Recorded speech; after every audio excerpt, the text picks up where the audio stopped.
And I think these are masculinity terrorists. Ooh, that's controversial. If you think about what terrorism is, it's causing disruption in a very damaging way. And I think they're using the vehicle of masculinity to do that because it's an ideology that's got too extreme.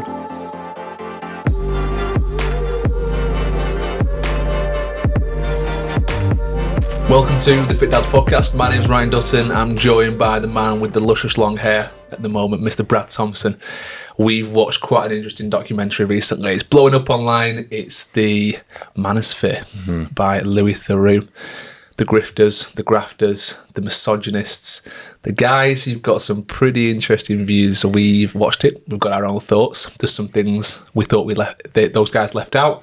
There's some things that we've got quite interesting opinions on. So we want to go through what we thought of the documentary and how well it was done, the characters involved in it, who are they, what's their background, where they're from, how they get famous. These are things that I think some of the documentary left out. But again, you can only fit so many things into an hour and a half, right? But before we get into today's episode, Brad, what's on your mind, man? All sorts. I feel like all I've done for the past 2 months is just spend money, which has been pretty nuts. So we've officially moved house now. We're in. It's been bittersweet, if I'm honest. It's a shame letting us first home go. It was very, very good to us. And anyone who's ever moved house will know that it's, it can be emotional. Difficult. In all the right or wrong reasons. So extra emotional for you because obviously Ted was born there and there's some ties there for Amy, isn't there, as well? Yeah. So it has. It's been a really emotional time. A couple of things we didn't expect when we first moved into the house, which can't really dive too much into, but we're getting to grips with it. We're getting used to it. We just need to make the changes that we wanted a little bit quicker. So yeah. And then here I am splashing out on a Garmin and a MacBook, mate. I know, you're all tech up now. Brand new watch, brand new Mac. Yeah. So I'm officially a convert to Garmin and MacBook now as well. So I feel like we've spoke about fitness watches enough for you to actually have made the jump. If you're not convinced enough by now, Christ almighty. It is interesting. Even just, all the stuff that, not quite got my VO2 max yet. I've not done enough workouts or wore it for long enough, but it'll give you more data the longer you use it, of course. But get some more runs in there. That's where I think it pulls a lot of data. But it is all just, as we've mentioned, it's all just numbers it's plucking out the air. It's not 100% accurate, but it's going to give you a rough idea, right? 100%. And it's just nice to keep an eye on where I'm at right now, what the stress level's like. I know you're a stats man, you're a data man, so I think this is going to be right up your street, this. I think so. I do worry, like anyone else who's listening who's a little bit obsessive with numbers, I can be a little bit like that, so I'm cautious. I'm trying not to worry too much for sleep, but I like to know. I want to be like, how does it know that I've had a good sleep? I can't sleep in mine, mate. I just can't do it. No, it is weird. It is weird sleeping in it. But yeah, what about you, mate? How's life been? It's good. It's about to get very different. I've got some news for you. Let's go. All being well and good, in 3 months' time I'll have a son. Wow. Oh, mate, congratulations. Thank you. Well, amazing. Amazing. This is for anyone who's watching and listening, like that's complete news to me. So that's amazing. I thought I'd keep it for the podcast to announce this. Oh, amazing. We obviously know her for a while. She's about 6 months pregnant now. There was a few little complications early on, so we were a bit kind of hesitant about telling too many people, but it all seems to be going pretty well now. So it is daunting, but I guess I was a bit cautious about mentioning it on this episode because we're talking about misogynistic men and I'm about to have a son. But I also thought it was quite a good one to mention it on because I'm now going to be raising a son. And I think that it's tricky, isn't it? Like, you've mentioned about Ted and the values you want to instill, things you want to steer him away from. Yeah. And I watch these documentaries like the Louis Theroux thing now and just think, Christ, I really don't want my son to go down that path, and I need to do everything I can to really instill some good values, beliefs, morals in there. You watch things like the adolescence documentary as well, and where that can get to. Yeah. So, it's scary times. Probably, I feel more scared about having a son than I do about having a daughter, weirdly. Which is interesting that we're obviously discussing this today because as soon as I brought it forward to you, I think you'd seen it before I had. I watched it last night and yeah, I mean, I'm still buzzing for you, mate. I'm not going to lie. Thank you. Thank you. Yeah, really buzzing, and it's good fun. It's good fun being a. We actually went to the Sheffield Sharks game recently, and Aim was really worried because I hadn't told you yet. And Aim, honestly, hand on heart, I've been meaning to tell you this for weeks, months, I think. But every time we come in here and we set up, we've either got a guest on. I can't answer what a guest here. That's fair. Or we get the cameras set up, we start chatting on the podcast, and we just dive straight into it. And I'm like, oh shit, I didn't actually mention to Brad that Amy's pregnant. The cool thing is with me, mate, is I'm so oblivious to a lot of things. And I think I've been trained from being raised by like a lot of women. It's just like, look, never comment on a woman's opinion, a woman's appearance. Never. So for me, I just talk to people's face. Yeah. So I'm not the most observant person with that stuff. I try and be intentionally naive if I think a woman's put on weight, because you never know. They might be on a rough time. They might actually be pregnant. You just don't know. And you don't want to mention it. No, but again, like honestly, I'm buzzing for you, and yeah, it's a different world. It's Harlow excited. She is, yeah. She's going to do this weird thing where she's like trying to convince us that she's got a baby in her belly. I'm like, no, you haven't got a baby. And if you tell her that she hasn't got a baby, she kicks off. No, I've got a baby in my belly as well. And then it was Mother's Day, obviously, on Sunday. And so I bought Amy a card from Harlow. I bought my own mum a card. Yep. And Harlow was like, where's my card? I'm like, you're not a mummy. She's got, but I've got a baby. I was like, well, yeah, you have kind of got a toy baby. All right, I'll buy you a card as well. So that's sweet. This is another thing. Guess how much the card she wanted was? She goes, I said, which card would your baby like to get you then as a Mother's Day gift? Is this a £3 jobby? Double it, mate. No. Yeah. Expensive taste. It was it was like what's it called now? You know the Disney characters there. The superhero ones, the lady with the stretch arms. What's it called? Mr. Incredible. Mr. Fantastic. The Incredibles. Okay. Yeah. It was the woman. What's she called? Is it Elastigirl? Elastigirl. That's right. Yeah. You know. I know. I do know it. I do know. £6 it was. Wow. And even the woman at the counter went, "I'm sorry." Because I've obviously got a few cards. She goes, I've just got to tell you, this is £6. This card's £6. I went, just put it through. Just take my card before I change my mind. Just do it now. So yeah, I had to drop that in there as a bloke. Fair. £6 on a card. We are ready. They're squeezing every penny out of us, aren't they? They really are. Especially if you let. Honestly, kids will always choose the most expensive thing. They really will. It's weird. Like Ted does it. Ted will be like, "I like that one." I'm like, "Of course you do. It's £20." Like, of course you want it. I've only got £5 budget. Like, it's up to you. Yeah. I know. But yeah, it is interesting. Right. Shall we dip into the Manosphere? That's dangerous. Dipping into the Manosphere. It's what I will say is this, right? So the main guy on there. There's a few characters. One of the main ones being HS Tiki Toki. Yeah. What's his real name? It's Harrison. I know his first name's Harrison. Yeah. Firstly, what a shit handle. HS Tiki Toki. Yeah. Yeah, it's weird. It's a bit shit, that. But I've seen it because I've been on TikTok sporadically. I don't think I've actually even logged into that TikTok for a few weeks now. But it's one of them ones that if I've got a real bit of spare time, I'll just go on there to see what's happening. But I rarely go on. And for some reason, there was a period of time, maybe a year ago, 18 months ago, where he was cropping up more on my feed. I don't know why. Okay. I mean, he's that kind of character, right? He's polarising. He does outrageous things to try and get attention. And the more attention he gets, as he said in the documentary, the more money he makes. But he is someone that's been on the radar for me for a while in terms of his views and some of the videos that will crop up where you can go on TikTok and you can do these like screen shares with people. Yeah. I think they call it, honestly, I'm really showing my age now. You do like battles. Have you seen these? No. It's like you go, I don't know what they're called, but you see a split screen, there's comments underneath. One TikToker's on one side, one TikToker's on the other side, and they have a battle and people try and you vote for them or something, or you click one person's page, or you give them some kind of gifts or something, and there's a bit of a meter at the bottom that goes either side. And I saw him doing these with girls, and he'd be like chatting to girls, and then as he's chatting them up, he's almost been a little bit derogatory to them as well. I was like, this is a little bit close to the edge, this. And that's the first exposure that I really got to him. And then I started seeing him cropping up on the news. I saw that he'd gone to like Dubai or something. He'd fled the UK. And there was an article about how he'd crashed a car and fled, basically. Yeah. And so he had some charges over here. I was like, this kind of makes sense, you know. He's a bit of a sketchy character. And then just some other things were cropping up in the news around him, and so he wasn't completely foreign to me. There was another character in the documentary called Justin Waller. Miami-based, wasn't he? Yeah, he's the American guy. I told you before, the first thing Amy said when we watched it was he definitely edits his photos, because all his photos was this clean-cut, chiselled, model-looking guy, and then you see him in real life, he's a little bit rough around the edges. But yeah, he's another guy who's kind of, I've seen knocking around with Andrew Tate and just, what's the other Tate called? Andrew Tate and... Tristan. Tristan Tate, that's right. Yeah. No, I paid attention.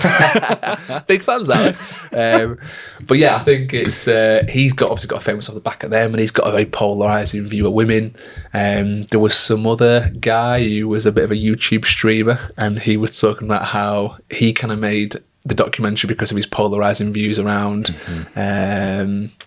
what's it called now? I've got a bit of a list of the accused, shall we say. So we've got your HS Tiki Toki, again, shit name. Justin Waller, who's basically an American version of HS Tiki Toki. Then we've got a guy called Myron Gaines, who runs a podcast. That was pretty horrifying to watch. Yeah, well, I'm not going to lie.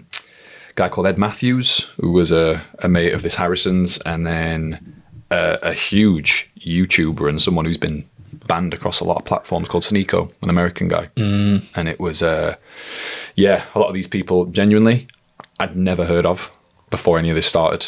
I don't know if have you heard of any of them? Never heard of any of them. Do you not? No. So which, algorithmically speaking, on my socials, I think I've tried my best to curate it as best as I could, but sometimes you do get these things filter through. So probably a good thing that you hadn't heard of them, because it probably means, like you said, your algorithm's pretty good. But HS Tiki Toki I was aware of. Yeah. Justin Waller I was aware of. The other guys I'd never heard of. But there's always going to be people like this in that kind of space that are competing for attention. I mean, just for the sake of the listener as well, like, obviously the documentary is out on Netflix, so if you've not seen it, it's called Inside the Manosphere. And it's essentially Louis Theroux going around talking to these men who are technically inside something called a manosphere, which is, I mean, how would you summarise it? How would you summarise the manosphere? I guess it seems to be guys with relatively misogynistic views.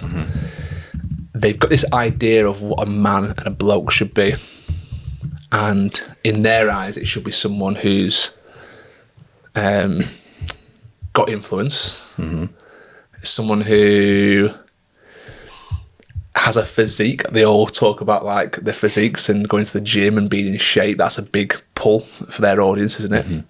It's someone who is seen to be wealthy as well. It's the cars, it's the watches, it's the lifestyle.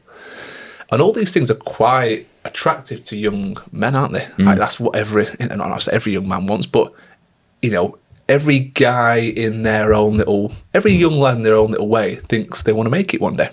And what does making it look like? Well, it's maybe a nice car. Maybe it's a nice watch. Maybe it's having a good physique. Maybe it's being relatively successful. And if you see successful people having some of the things that you want, talking a certain way and acting in a certain way, you go, okay, we've got to do that. I think these guys are quite clever in that they know what young men want. They know young men want a good physique. They know young men want money. They're interested in cars, they're interested in watches, interested in girls. So they've encapsulated all those things. And then once they've got them in the door with those things, then it's like, this is the views we have. This is how you need to act. This is what we think about women. This is what we think about the world. And this is what we think you should think. I will say it's part of a select group of young men. And I wrote down 3 words to really summarise what I think these people value. And it did seem to be fitness. That's really clear, which is why I think we are very, very well qualified to discuss this, because it's what we do for a living. But fitness, money and status. They prioritise those 3 things amongst morality at times and example setting, and just some of the convoluted opinions that you heard. Like, there was so much, what's the words I'm looking for? There were so many contradictions, and like they seemed to tie himself in a lot of knots. And I told Amy I was going to say this, and she's like, are you sure you want to word it this way? I'm like, yeah, I need to find a couple of words to put together to explain what I believe these men stand for. And I think these are masculinity terrorists. Ooh, that's which controversial, but do I agree with that? If you think Masculinity terrorists. If you think about what terrorism is, maybe the changing and polluting the idea of what masculinity is. So if you think about what, and again, I'm very cautious about saying this because of what's going on in the world at the moment, but if you think about what terrorism is, it's causing disruption in a very damaging way. And I think they're using the vehicle of masculinity to do that because it's an ideology that's got too extreme. And when there's no nuance, and I'll die on this hill, but a lack of nuance will be the death of the world. I just think if you are so engrossed in the way that you think and thinking so absolutely, you're asking for trouble. And I just look at the message that these guys are portraying, and in contrast, how Louis Theroux portrayed himself. I was really, really impressed with someone like Louis Theroux coming in, calm, confident in what he was saying. I love his interview technique. He just stays quiet.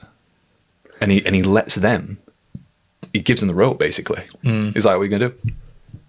And he stays quiet. I love it. He does that really well, doesn't he? He really does. He basically feeds them the bait and then just stays quiet and lets them go off. And usually 9 times out of 10, they'll dom themselves at it in some way. Yeah. If they've not got a sound argument, they will go around and round in circles. And it's just that little bit of eye contact. It's just his little subtle facial expressions, Louis Theroux. You can see Louis Theroux is he's very confident in himself. And I didn't get that from the other guys. I almost saw a paranoia.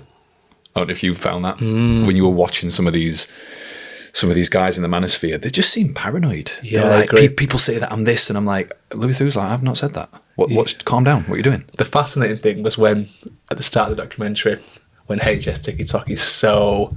Why do I keep calling him that? What's his name? His name's Harrison, right? Yeah. He's talking to the camera, and he's so used to talking to his phone. Louis Theroux goes, who are you talking to? He's like, I'm just talking to the guys. This is a documentary, like, talk to me. You know, this is... Forget the cameras are even there. I'm here interviewing you. And...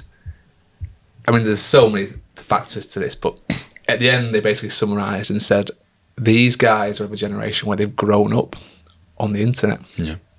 They've grown up in this world, and it's all they really know. And one of the quite sad things as well is when they brought up some of the first videos that these guys put out. I don't know how they got them. I assume they're still out there somewhere.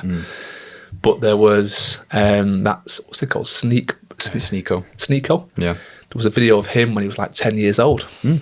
Ed Matthews as well, just creating content, just really nice, innocent videos of them online, just talking about things. And nobody's got this flair for the camera. They've got this kind of confidence to be in front of a screen and on the screen.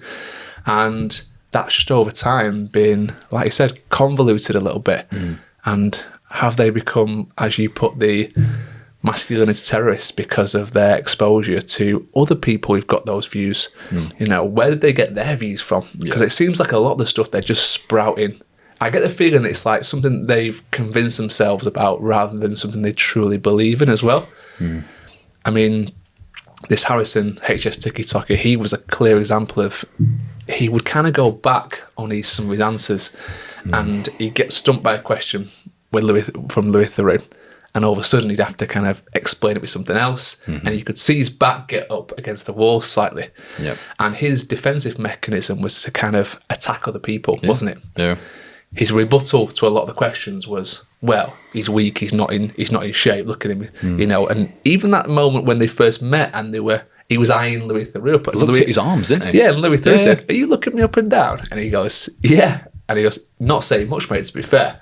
It's like, it's so disrespectful. Like, you've got this guy here who's a phenomenal documentarian, one of the greatest of our generation, I would say, especially in our country right now. And you've got this cheek to be like, I'm just going to try and belittle you a little bit. Because I think HS TikTok knew what Louis Theroux was there for. He knew it was going to be a little bit of an expose piece. And I think in these guys' minds, they think they're a little bit invincible. I get that sense as well. And there's a little bit of, oh, you think you're going to expose me? Come on then, let's get you into the lion's den and let's do your best, see if I can actually out you a little bit. And I knew this Louis Theroux documentary was happening before it even came out or got released, because HS TikTok, some of his videos were appearing on TikTok and on my social media of Louis Theroux interviewing him. So I knew it was there. I was a bit worried, if I'm being honest with you, for Louis Theroux, because the way they'd edit it was, it made Louis look bad. And I think you can edit anything to make someone look bad. 100%. And right at the end, when they were talking about like Israel and him being a shill and not talking about stuff like that's the clips that got clipped up, and I thought, oh no, they've gone like down this route of trying to expose Louis Theroux. They didn't even give him any time to speak. That's one thing I noticed, and I'm having to be really careful here because, okay, I'm well aware that these guys don't believe in mental health. I don't know if you That's heard right, that. yeah, they don't. That was weird. That is I'm strange. like, what are you talking about? The first guys to mention that on the documentary were those young lads. Yeah. Who were speaking to Justin Waller. So some guys on the street saw Justin Waller, who was the guy from Miami, and they were like, wow, we look up to you, we love your stuff. And Louis Theroux obviously got their number, met up with them later, and they were talking. And the most fascinating thing was this, right? They said, I don't believe in mental health. We don't think it's a thing. You have control. You've got to pull yourself out of a bad situation. And then one of the guys said, I lost my brother a few years ago. And Louis said, how did your brother die? He goes, oh, he committed suicide. So his brother obviously had really bad mental health issues, and he still didn't believe in it. Still didn't believe. His brother's committed suicide. That's someone who's got some real serious mental health issues if you commit suicide. Yeah. And his brother was there saying, I don't believe in mental health.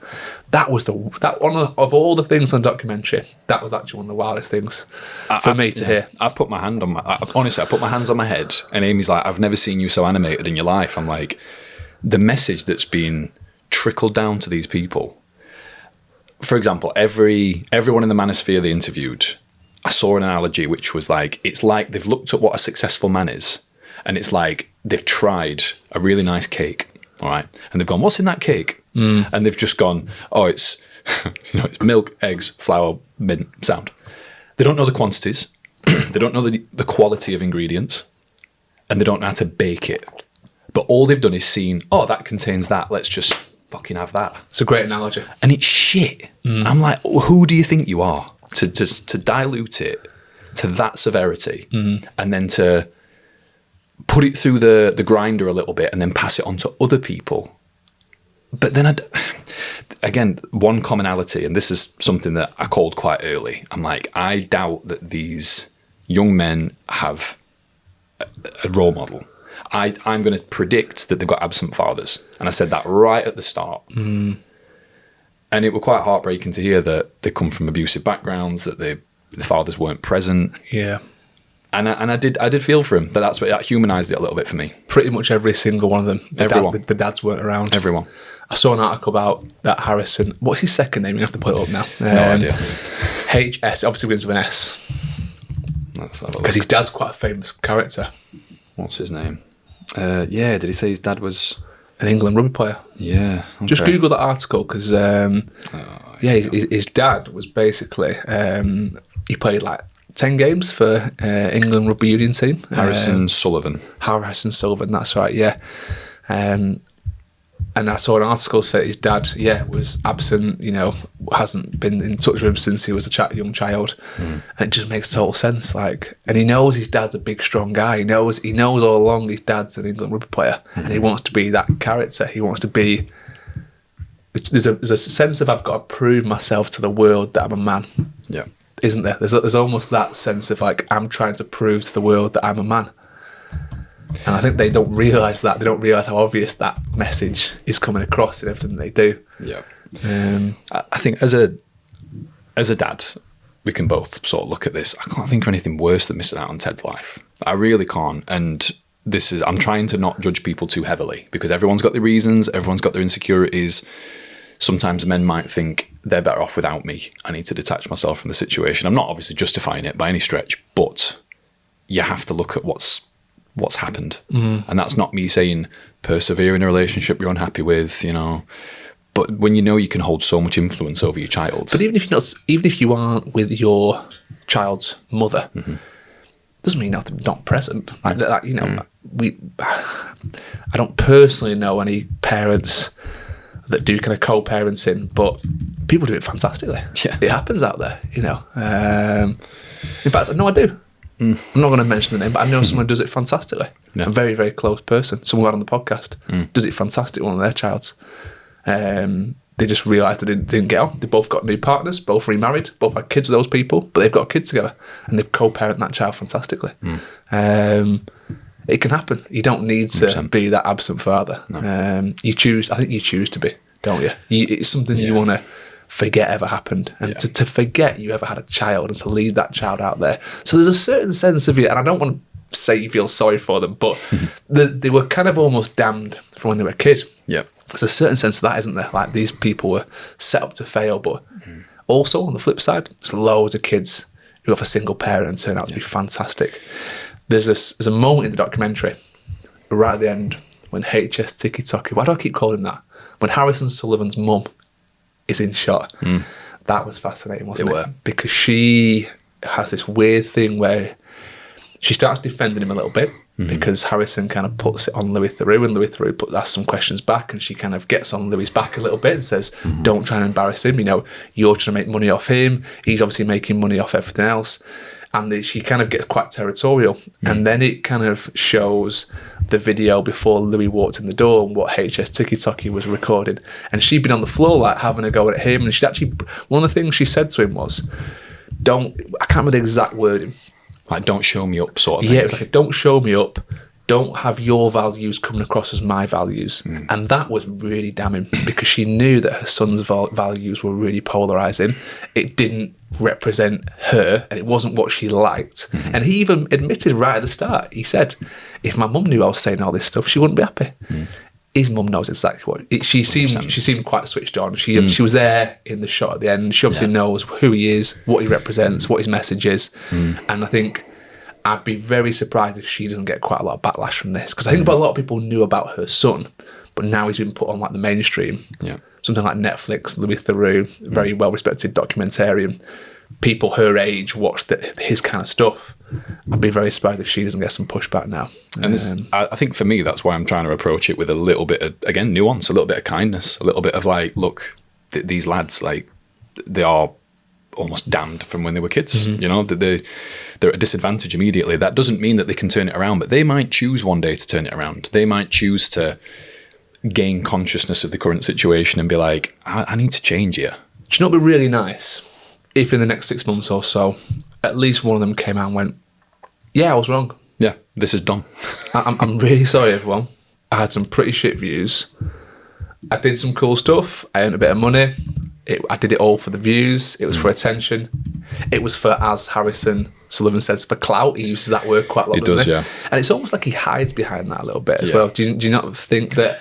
Because like he was doing these really sketchy things, and he'd get questioned on it by Louis Theroux, and his rebuttal was always, well, it's just for the views. Doesn't mean that's not necessarily what I think, but it got me some views. I feel like TikTokers and YouTubers kind of hide behind that a little bit. They kind of almost justify their actions by saying, well, it's making me money. Yeah, I guess so, but like, and I guess that happens in a lot of industries where people do sketchy things just for a paycheck. But these things are really hurting people, and you don't use that as an excuse for your behaviour. I would never, as a bloke, as a man, as what I like to think as a proper man, I would never say something I didn't believe in, even if it was for money. Yeah, and you are allowed to change your mind. That's one thing I'll say. You are allowed to change your mind. I've said plenty of stuff, and you grow, you mature, and you go, I'm probably a bit hasty with that. 100%. Like, I've shut that off a little bit too quick. Things, I'm not going to say anything, but there's a lot of things from my childhood that I've said I've really regretted. Even now, it eats me up a little bit thinking about some of the things I've said to people. But I've grown up. I've made my peace with that. I would never act like that again. I don't keep reinforcing these views and these values, which these guys obviously do. That's one thing I did make a note of here as well about. They are just Peter Pan men. Like, the way that Harrison Sullivan in particular was behaving reminded me of lads at school who were 14 years old, trying it on with everybody, going out causing trouble for attention. They think like the cool kids, don't they? Yeah. Like, and he thinks he's like the cool kid. It's like that really grim moment as well where, and I can't believe he did this, he showed Louis Theroux, an established documentarian person. He's not Sir, is he, Louis Theroux? No, not yet. Should be. I think he will be at some point, I'm sure. But he's done a lot for the media world and made some of my favourite documentaries are all Louis Theroux stuff, right? You can tell I hold him in high regard. But then he's showing Louis Theroux a picture of himself getting sucked off in the toilet by a girl, and I'm like, fucking hell, mate. Jesus. that is just next level in terms of I don't give a shit. Like, yeah, it's mad. But let's swing it back round to maybe things that the documentary didn't do. Is there anything that you think they missed off? Anything that you think they could have improved on? I mean, the obvious one that we spoke about before we hit record was a solution. Agreed. Like, what was the point? Was it because all it seems to have done at this stage is spark conversation? It seems to have elevated these guys' profiles. I didn't know any of these people were. I didn't even know this world were as booming as what it is. I only really know about it because of Chris Williamson talking about red pill, incel, that sort of stuff that just sounded ridiculous anyway. So I'm like, so to dive into it and to see how ridiculous it is. My only other concern about it is maybe the opinion of intellectual, hardworking, honest females in this as well. And I'm like, I don't want women looking at this thinking that's just men in general. This is again a very, very highly concentrated amount of shite. But the guys have got the biggest voices, unfortunately. They are loud, aren't they? Loud. They're very loud, and unfortunately, loud physically and loud in their ability to get views. But for me, again, that masculinity side of things, I mentioned that I spoke to Amy, and I'm like, look, what's masculinity to you? And she really paused for ages because she's like, I can't really put it into words, but she tried. And I thought she did an amazing job about how she actually summarized it and essentially said, like, it's someone who is quietly confident, has, composure in himself, and, someone who's versatile as well, someone who can grow and change. And the key thing Amy said was emotional security or emotional intelligence, which, mate, you look at those 5 lads in question, respectfully, they're just not grown-ups yet. I agree. They're adult children. Do you know what? That's exactly what I thought. As soon as I turned it off and I had a chance to process it a little bit, I felt like I'd just watched like men who'd never grown up. It's a bit like, it reminded me a little bit of that. Do you ever watch 2.5 Men? Yeah. It's a bit like Charlie Sheen's character. Yeah, he is. Do you know what I mean? Yeah, like he's like a bit of a ladies' man. He's single bloke, drives a nice car, quite successful, lives in a big house. I can almost imagine like the dark side. If you were to put a dark spin on 2.5 Men, I feel like Charlie Sheen's character probably would be a bit like this. But they obviously did that in a very nice, humoristic way. But they've just seen something like that and tried to copy it, and they've taken the very small ingredients of what they think success is, and they're kind of showing that to the masses. But yeah, coming back to what you said about things they've missed out, there was no real solutions. It highlighted these guys' profiles. I think what it'll do in the short term is highlight and elevate their profiles. It'll probably gain quite a lot of followers, but I'm hoping it really gets through to some lads, and they see that actually, they are just kids and children. And it can only go on for so long because a lot of their followers are young men. A lot of these young men are invested in them as well, like actual physical money. Yep. It talks about how they've all got some kind of Ponzi scheme on the side that, Harrison Sullivan has his trading things. And, Louis Theroux actually put some of his own money in there, 500 quid. He did. Pretty much lost it all. The views and the reviews of it online are absolutely horrendous, like people losing thousands of pounds. So you're only going to be able to do that for so long before people go, oh, you're just a con man. And, you're only going to get one of your friends to do it, and then that he loses all his money, he tells his mates, no one else invests. I do think they'll just have a shelf life, these guys. I can't see it going any other way. I think the reputation, especially that Harrison Sullivan guy, is just too poor now. I think more people will follow him because they're more interested in like what he's saying. Yep. And I think people just switch off to the fact that he's a con man. His views are very polarising. He's a bit of a dickhead. And I think his stock will go down. I think that's the general kind of pathway that most of these guys take. Can you imagine if one of these guys, again, comes out and says, I made a mistake, I'm going to try and set this right? Can you imagine how successful that would be? Like from a genuine moral basis, they go away, they read some Stoic philosophy, they realise that they are bellends. There would have to be such a genuineness to that, though, because you realise that would actually be a really good move publicly, even for their profile. Yeah. But 2 things here. Number 1, their whole message going forward they would have to believe it, because if there was any part of their message that was still part of their old style of thinking, people would go, well, it was all bullshit. And number two, there's always going to be a skepticism because they're doing things for views. Mm-hmm. Is he just doing this because he knows he's going to get more views? Prove it. Prove that you're not. Mm. You've made your money. You've made your money. You're set for life. Mm. Go back home.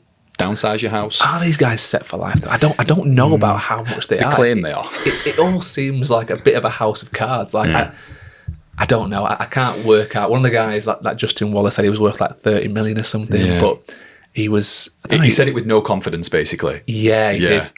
He goes, last time I checked, about 30 million. Yeah. I don't agree He with definitely that. checked about 5 minutes ago. Yeah. And then thought, 100%. I'll stick on 10 mil of that. Yeah. Well, 2 words I've written down here are false idols. Mm. And I love that terminology because it is essentially saying these people aren't real. All right. And if they are, it's all performative. That probably brings me on. Oh, bless you, Walter. Bless you, Walter. I'm cautious I've not asked you yet, mate, actually. Anything else that you think they've missed out there? Because I know we said solutions just before I move on to another very controversial topic. Okay, let me just have a look at my notes. So, things... One of the things they missed out is obviously the solution to this. Mm-hmm. So... giving guys what is a solution, because all they've done is they've highlighted the negative, they've not highlighted the positive. Mm-hmm. Who are the positives? The positive role models are the guys that have got really good values, treat women well, are versatile. Some of the things that you mentioned, that Amy mentioned, they were really good, like summaries of what a good man should be. Mm. The issue with it is this. I think a lot of it is social media. Yeah. If I had £1 for every time I said that on this podcast, because algorithms are all about views, and you can get a young lad who's online, he's into the gym, he has no idea who these guys are, he's just got some, maybe he's into the gym, he wants some gym tips, and he's searching online for different exercises that he can do, and all of a sudden, he's being bombarded with videos that are a bit loosely related to the gym. Maybe it's, Harrison Sullivan in the gym environment giving out some crap advice around gym, and all of a sudden he transitions into this very polarizing opinion that he's got. If that's getting a lot of views, that's what it's going to push. Yeah. This young lad had no interest in his personal opinions or what he thought about women or things like that. He just wanted some gym tips, but that video's got loads of views, loads of likes. All of a sudden he's going down this rabbit hole of watching those, and again, that's how he's got you. Harrison Sullivan knows that's what gets you. The algorithm's happy to push that because it's getting a lot of views. Yep. I think social media has more to answer for than we think, because that's where our kids are being directed. Every single video that's shown to a teenager or a child has the ability to influence them massively. How easy is it for these social media companies, do you think, to put those filters in place? I think it's easier than what they let on, because if they look at what they've done with ChatGPT, all right, there's like a bit of a shield there where it's not allowed to talk about certain things. If a hyper intelligence is trained to do that, you tell me that Instagram, TikTok, Facebook, all these multi-billion pound softwares, you tell me they can't do that. That they can't say anything misogynistic, take it down. Yeah. Any misinformation, take it down. Anything racist, take it down. That's not sheltering people from what the real world is, but that stops that misinformation and extreme ideologies being spread, in my opinion. I'm really conflicted on this as well, because I really do believe in free speech as well. Yeah, do you know what? I do. But then this is the hard bit where, go back hundreds of thousands of years, all right? If you were going to speak, all right, and I saw this stat online where when you speak in front of a group, historically, it probably meant you were being judged really heavily. And there was a skill to speaking, even if you think about what it were like around a campfire, for example. Like if everybody's looking at you and you're having to stand up and speak, you could be getting ostracized. Yeah. You literally, your life could be on the line. So there's a reason why your brain and your body sort of responds a certain way, because you go, fuck, this is dangerous. And we just seem to be giving anyone a platform to talk, which, yeah, fair. But where's the filter? Where's the nuance? Well, where's the people asking the questions saying, is what that person's saying actually useful? So, I'm not up for stopping free speech. I'm just up for saying, what questions are we asking? Because I've listened to some shite in my life. I do think that everyone should be given a platform. I think no matter how ridiculous your views are, everyone should be able to speak freely. The way you combat this is with better speech. And you stop really bad speech and bad ideas with really good ideas. And you convince the people that those bad ideas are bad ideas. You don't try and ban them, you don't try and shut them down, because as soon as you start doing that, guess what? They get more traction. Yeah. That's historically what's happened with social media, isn't it? Yeah. Anyone who's been banned, Andrew Tate, people of that nature, their profile's been elevated. As soon as you try and shut them down, they love that. It's fuel, it's ammunition for them to say, look, what I'm saying is right. The powers that be, the quote unquote matrix is shutting me down. This is just feeding their message, really. I don't think that's the right way to do it. I think it's only making them more popular.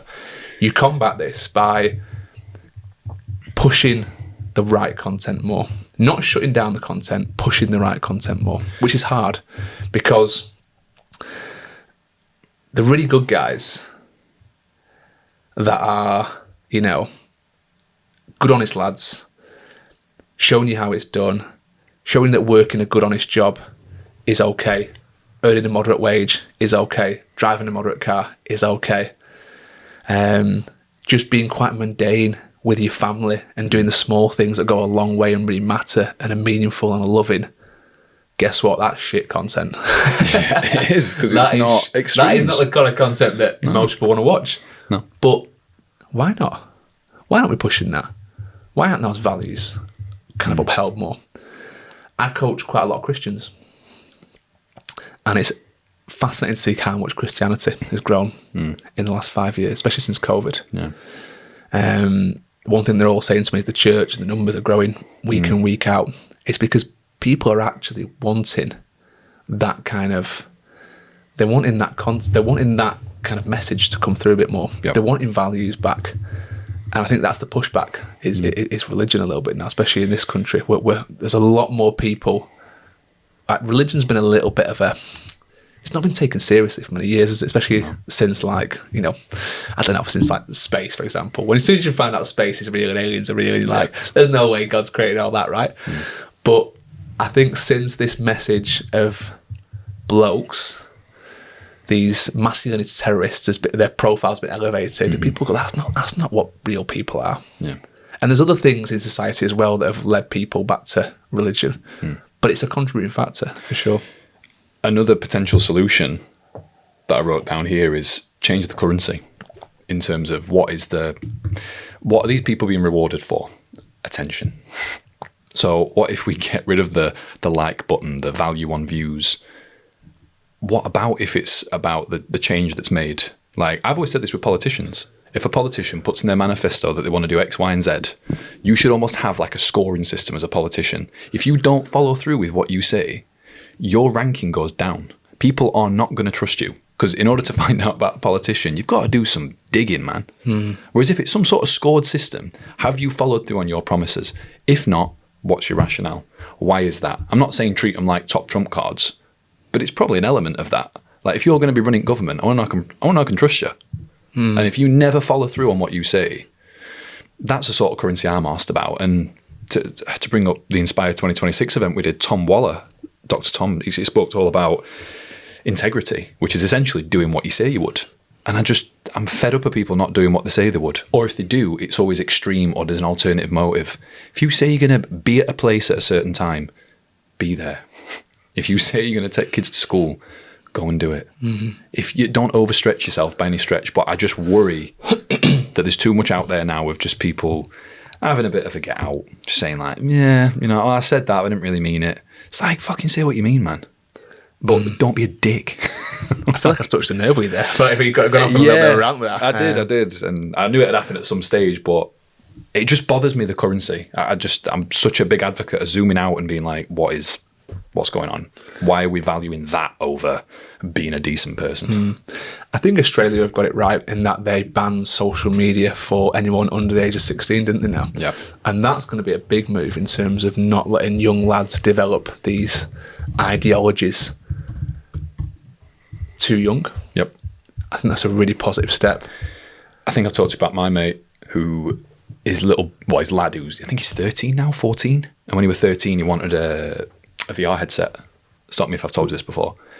And he said to him, right, you can have your VR headset, I'll buy it for Christmas, but you've got to sign this contract that I'm going to draft out that says you're not allowed social media till you're 16. And he went, I'll go away and think about that, Dad. And he came back, he signed it, he's got his VR headset, but he's not allowed social media till he's 16.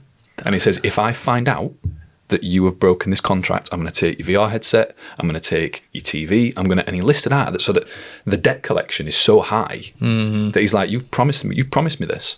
This is how the world works. If you get something and you sign a contract, this is a lesson for life. I love that. And I love it.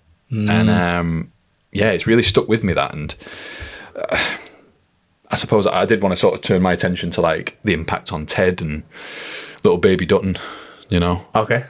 Because I don't know what world they're going to grow up in, what they're going to consume. I think us as parents, especially whilst they're so young and impressionable, have to pay attention. Like, this might come as a shock to some parents, but I've been doing some digging into Roblox. Have you known the game Roblox? I know Roblox, yeah. I've heard of it. Mate, it's like Wild West. It's absolutely nuts. It's not made by a giant game developer. It's so unregulated. It's bizarre. I don't know who kids are talking to. Well, I never knew about Roblox until, when was it? I was out with a kid that was on it. I'm trying to remember who exactly it was. But we were out with it at some social gathering thing, and there was a kid on the iPad, and immediately I'm drawn to that because I'm like, why is that kid not interacting? They were of an age, I know exactly what it was. It was at my brother's 30th birthday party. And there's a kid sat down there, not really interacting, looked old enough to be interacting, maybe like looked about 8, 9, 10, and just sat there on the iPad. And I went over, had a little conversation, what he was playing, and I said I'm playing Roblox. And I'd heard of it, and it was kind of a weird way of me being like, I kind of want to learn about this, so I'm going to get this kid to teach me a little bit. And I was like, who are all these other people? All these other people, like, on other parts of the world. And you could see them all like in a little chat box chatting and things like that. And they were all doing stuff, and they were doing games together to try and defeat monster beasts and stuff like that and build stuff. And he had his own little kind of space where he'd grown some stuff and built some stuff. And it did strike me as to how like easily accessible it is to get to anyone on that app. And quite damning actually in terms of if you were a predator, how easy it would be to go on something like that and start chatting to young kids. I just think us as parents, we have to be very aware of, just because his child asked for something. Like my mum and dad did it. They looked into, right, well, what is this thing? Like, and they looked into it, and they spoke to people, and they tried to understand it, because they didn't want to corrupt us. Do you know what I mean? Like, if we want to go on it, we're going to go on it anyway. We've got sleepovers. We go and play on GTA at 12 years old. Do you know what I mean? Like, all that stuff happens, and you go, I know what this is. And Teddy started doing it at the minute. Like, he'll come home from school and he'll say, well, such and such lets them watch TV before school. And I'm like, well, yeah, but you're not their child. Me and your mum have reasons. Do you want to know his reasons? And it's funny that, because they're starting to question it. Why am I doing it? Why don't I get to do that, but they get to do that? Which is phenomenal self-awareness. Yeah. I'm like, I'm glad you're speaking about it and not internalise it in a way that you can't be expressive. But just speaking about the young population, teenagers and below, really, I'm so glad that we grew up in a time where we didn't have these kind of characters polluting our minds with these weird views. We're actually quite lucky. I think in the history of time, we'll be quite thankful that we didn't grow up in a time when it was so accessible to get these kind of. And I feel sorry for kids. I really do, because if you get online and I think about myself, would I have fallen for that stuff when I was a kid? Probably, yeah. If I'm being honest here, if it was polarising enough, and you're looking at a guy there who's got a fancy watch, a fancy car, he's worth a lot of money, he's got a nice tailored suit on, or he's talking quite confidently, and he looks like a bit of a bee's knees character, that's quite attractive to a young bloke. You're like, how does he get like that? How do I be like him?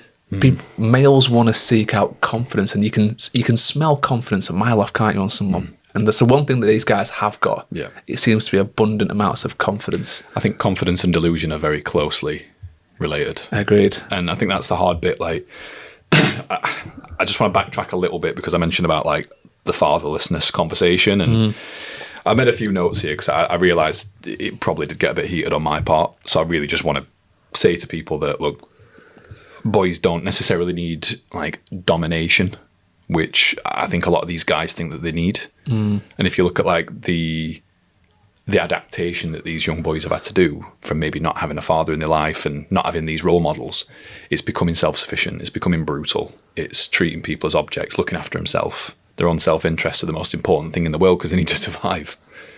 And I think from a direction standpoint, I've made a note of like teachers, coaches, all these people can fill that gap sometimes. And you hear countless stories of people who stumble across a sports coach or someone like that. And I'm not saying this is a solution for everything, by the way, but they learn, they role model in a way where they go, I like how they handle themselves. And it's real.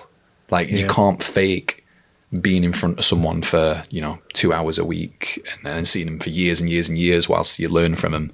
It's very hard to put on a mask for all that time. Yeah. I think sports is great for that. It brings out really good, healthy male and female role models. You go to a jiu-jitsu class, a karate class, join a football team, basketball team, even certain gyms. You're going to be surrounded by guys who are good role models, people who want the best for your child and you. And they're the things, the in-person physical things have got to really be pushed. One thing we've not quite touched on just yet, as long as you're okay for time, mate. Yeah, of course. Is essentially covering the one-way monogamous conversation. Oh God, yeah. Look, I'm someone who I will just observe. I try not to judge. I'm just like, look, if you're not hurting anyone, crack on, do what you want. Do you know what I mean? But when you can see someone in that relationship is hurting, and they may be being controlled, and they may be being spoken to without respect, then I have an issue, especially if it's hypocritical. I have a huge issue with that. Yeah. And I spoke to a client about this morning about like, even though my dad was around and it was amazing, I've spent a lot of time around women in the form of my mum, my auntie, my nans, my cousins. The thought of treating a woman like an object and not a person is so bizarre to me. I don't understand, and I really struggle to wrap my head around that. The sheer disrespect that you talk to another human being just because they've got a different anatomy than you. I think it's fucking weird. There's a belittling nature to the way they speak to women. There's no doubt about that. It seems to be archaic in a sense of, so it's like they've picked up a book from the 1950s of what a housewife should be, and that's their Bible. I don't get it. Yeah, there was a comment that Harrison made. I think it was the Harrison Sullivan, and he said, "Women don't know what they want, so we show them what they want." Giant red flag, by the way. If ever a bloke says what women want is, or what women don't want is, run a fucking mile, because they're rarely right. I mean, who are we to decide? Forget about genders. This is an individual person. Who am I to tell anyone what they want? If they come to you for advice on it, that's a different story. Yeah. But I do think that these guys, again, it's this overinflated sense of ego that they know best and they know what everyone wants, and women are beneath me, so I know what women want. And there was a point when I think maybe it was the conversation with Justin Waller where Louis says, well, what if women want more? What if they want to be entrepreneurs? What if they want to be business owners? What if they want to be politicians and go and have influence in the world? And he says, yeah, great, fantastic, I'm all for that. But he says, most women don't want that. He says, most women just want to be housewives. Most women just want a family. I think that was such a generalised comment to say that most women want to be housewives. Most women just want to be in the kitchen looking after the kids. No, they don't. It's ignorant. It's so ignorant. It's so ignorant. Like, it's so close-minded to think that majority of women want that. They don't. Some women want that, and that's fine. That's great. But a lot of women, want other things. They want to be successful in their career. They want to compete with you and what you do in your career. They definitely don't want to do what you do, that's for sure. But you know, they want to provide, they want to have influence, they want to do everything a man should do, whether that's in the career, in sports, in life. I think we've made so many good steps forwards with this progressive nature around men and women in so many areas of life, sports being a massive one, right? But there's still this little fraction of society that just think that, you know, women are so much beneath us. Look, it's nuts, isn't it, to think that women give birth, like they are the givers of life. How are they not given more respect than this by some males in this world? I don't know. It's nuts, isn't it? It is mental. It is genuinely. That was the bit that I probably found bizarrely the most difficult, because I'm looking at it thinking, you are so thick-skulled that you can't quite step back and realise, again, I'm going to use that word again, that nuance in the situation. Just because they don't have the skills that you do doesn't make them lesser than you. But when you put skills and status and reputation on a pedestal and attention, I'm confident from saying a lot of these boys, a lot of these boys who are on this programme, they are probably surrounded by women who affirm their beliefs. I think you're probably right, yeah. I think it's the woman, there was a young girl who was in the kind of, in that Marbella apartment with Harrison Sullivan. Yeah. And she was really playing into the fact that, you know, this is, you know, what it is, and she was happy to go along with it. And there was a few girls who he was doing, like, I don't really get the whole situation, but was it like he had an OnlyFans agency or something like that, and he was helping boost their profile? But yeah, he finds it disgusting. That was weird, wasn't it? Yeah, because he was like, I would never let my daughter do this. I would, and he also said as well, I would never let my son be gay, did he say? I'd disown him. I'd disown my son if he was ever gay. And then right then the documentary, he pulled him up and it says, well, you said, you know, he says, do you have homophobic views? He goes, no, I've not got homophobic views. Some of my best friends are gay. He goes, but you said that you would disown your son if he was ever gay. And he goes, yeah, but that's different. That's just the rebuttal. It's different. It's okay if I have this view on one thing. I think what he believes and what he wants behind closed doors and what he does is two different things. Like, he says one thing, but he goes with another. I think he's misogynistic to his core. Yeah. And he's just not a good person. But I think he's trying to make out, and he's trying to pull the wool over everyone's eyes and saying, I'm not misogynistic in any way, shape or form. I'm not homophobic in any way, shape or form. But I'd disown my son if he was ever gay. And I hate the fact that girls do OnlyFans, and I would never let my daughter do that. No way. I think it's disgusting is the word he used. But he's going to profit off of other girls, someone else's daughter. Doing that. Like, where's the moral line? I mean, we figured out there's no moral line with these people. There is no moral line. He was talking about it all from a business point of view, wasn't he? He was saying, as long as I'm making money from it, I don't care. I'm not bothered where it comes from. But again, it's like, if that's the kind of morals and values that you've got, and you'll do one thing and say another thing, why are we letting our young lads learn from you? Why are we letting you influence our young lads? What's that message teaching to our young boys? Say one thing, do another thing. Comes back to what you were saying about be a man of your word. Yeah. He's not a man of his word. No. I'm not homophobic, but I'll disown my son if he's gay.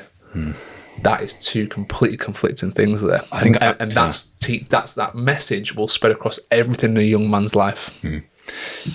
There's people like that who need to be intellectually challenged, not in a belittling way, with no audience. Like, switch the cameras off, go and sit in a room with someone who has vastly different views with you. Have you ever done this? Have you ever sat and had a conversation with someone who strongly disagrees with what you think?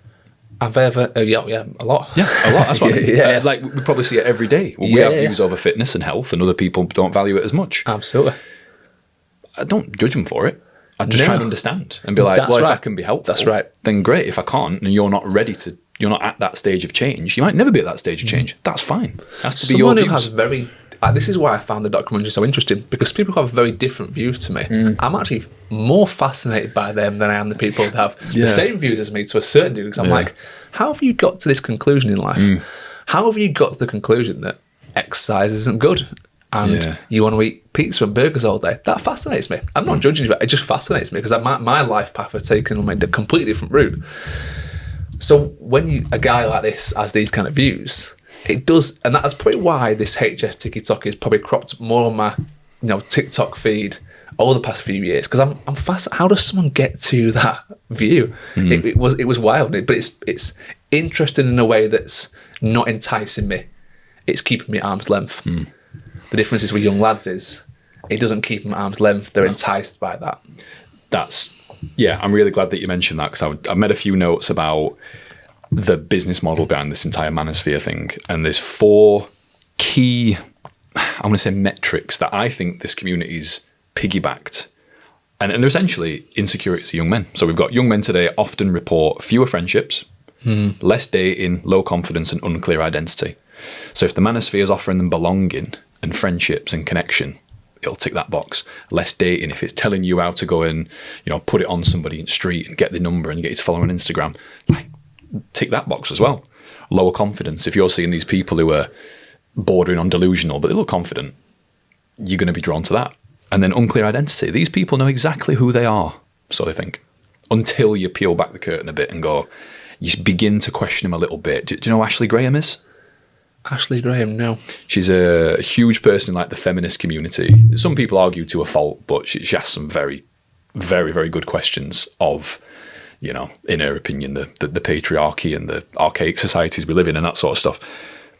I would love to see her sit down with some of these people, because she'd rip them a new one. Yeah. She really would. I think, I don't know what would happen. And even if it's just, look, this is not for clicks. This is not for, just sit down, have a chat.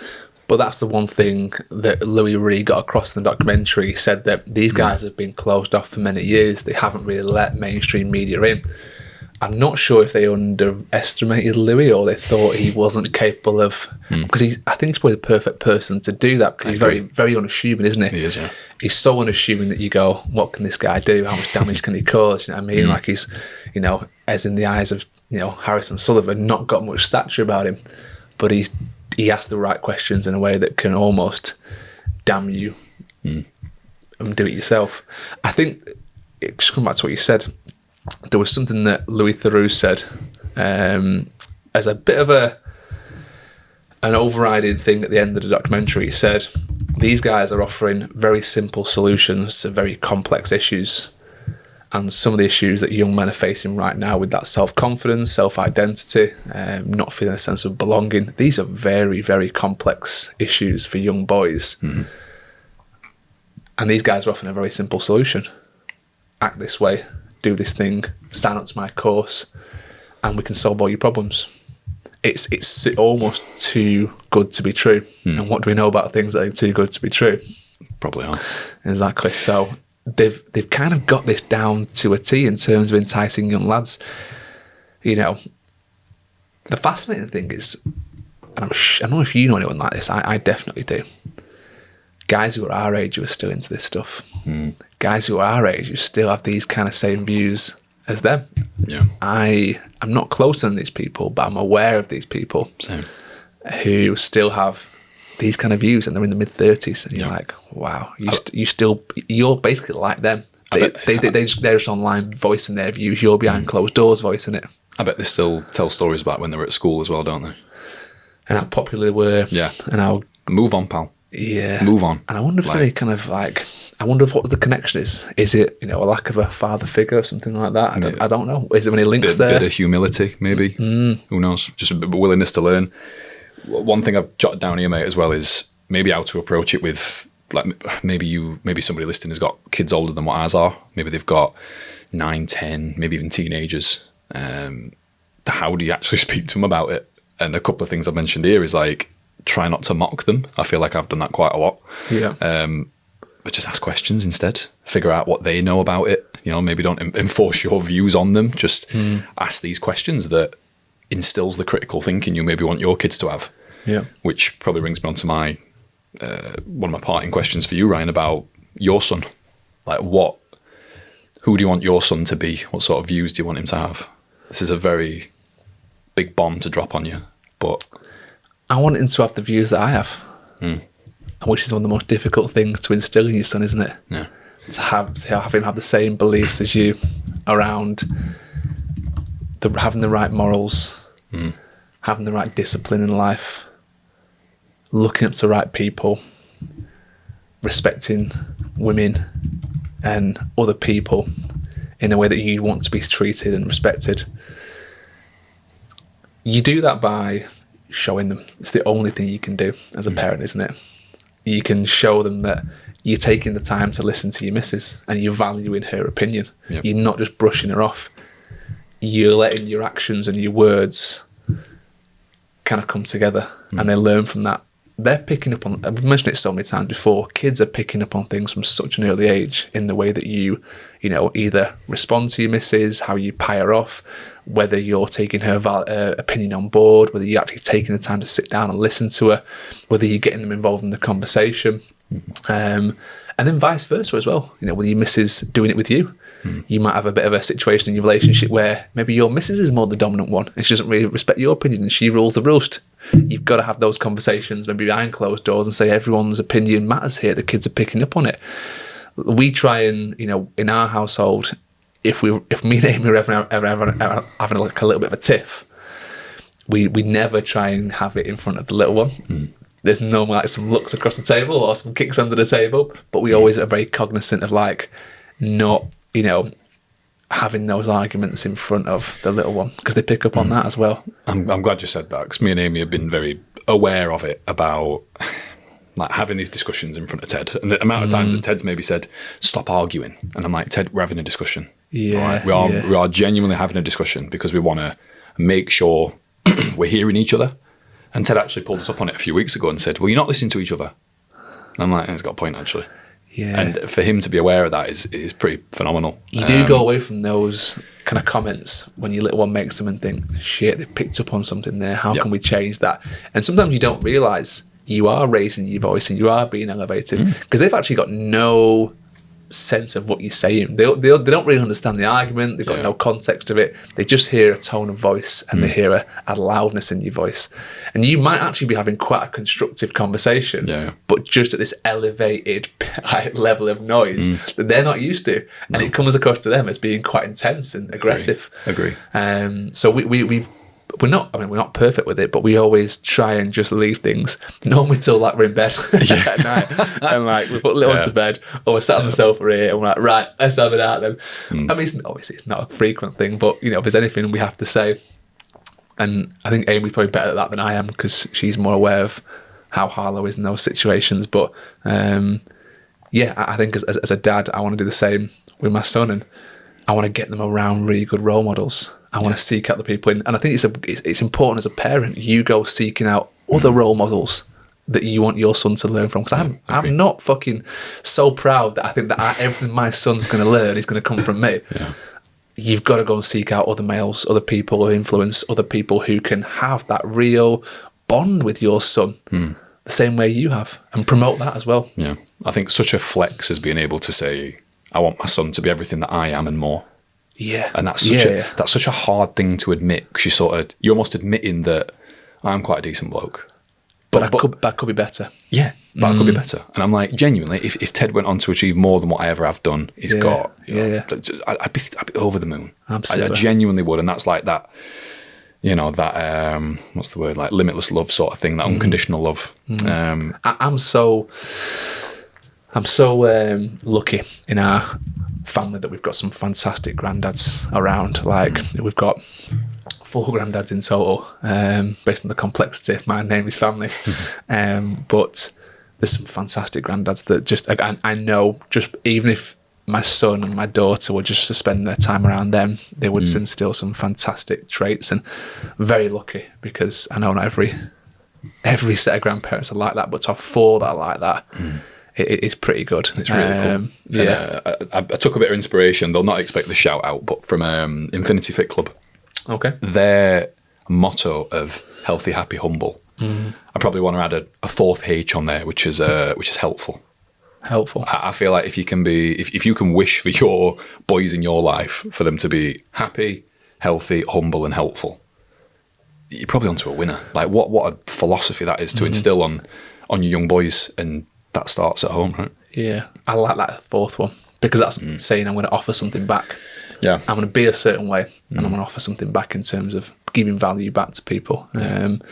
Look, you know, I think as a parting comment from me, this is a minefield right now, isn't it? Yeah. And I suspect it's going to be even more of a minefield going forward. It's not going to get any easier. Like, these little pockets of polarizing views are going to get more attention. HS Tiki Toki, Adam Tate, what's the other guy? Something Wallen. I forgot now. I'm glad I've erased them from my mind. I've forgotten. These guys are the first in a generation, right? There's going to be more of these guys. There's no doubt about it. They're going to inspire other young boys to come through, and it's quite worrying there's going to be more of these characters coming through. As parents and as people who, you know, are either guardians or parents, you know, we've got a responsibility to shield our kids from this stuff and direct them. And I think it starts with what your kids doing online. This all 100%. Comes from online. These guys aren't in your backyard teaching them over the fence. They're online. As a parent, be very fucking aware of what your kid's watching online. That's for me going to be priority number one with my son. I'm going to limit. We've already limited iPads. We've limited it in a way where she's got no idea what they are. Yeah. And I want to keep it that way for as long as possible. She's going to get to an age where she starts asking the questions that Ted's asking. Why are they on iPads and I'm not? We then educate them and say, look, there's some dangers on there. It's not all hunky-dory. Yeah. Maybe we start introducing it slowly through games and things like that. But the longer we can keep her off an iPad and off social media, the better. Yeah. And I think I'm hoping by the time our kids are getting to an age where they're into social media, there'll be some laws around it in this country. I think if we can follow what Australia have done, I think there is some things already in place, isn't there, to bring that over here. But it's only a good thing. Like, you have to have complete control of who's filtering information into your kids' heads. I feel like you nearly stole my thunder for my final comment. I thought I'm gonna make sure I end on this, but I feel like you've summarised it better than what I have. But if we want better men online, we need better men offline. What a great way to finish. Awesome. Guys, hopefully that's given, I guess, some clarity to it. If you haven't been and watched The Manosphere by Louis Theroux, I highly recommend it. And we'd love to know your thoughts. If there's anything we missed or any ideas that you had around it, feel free to drop us a message, because this is an open-ended conversation. It's not just us. We want to involve you guys. And as always, thank you for joining us on the Fit Dads podcast. We'll see you next one. See you soon. Cheers, boss.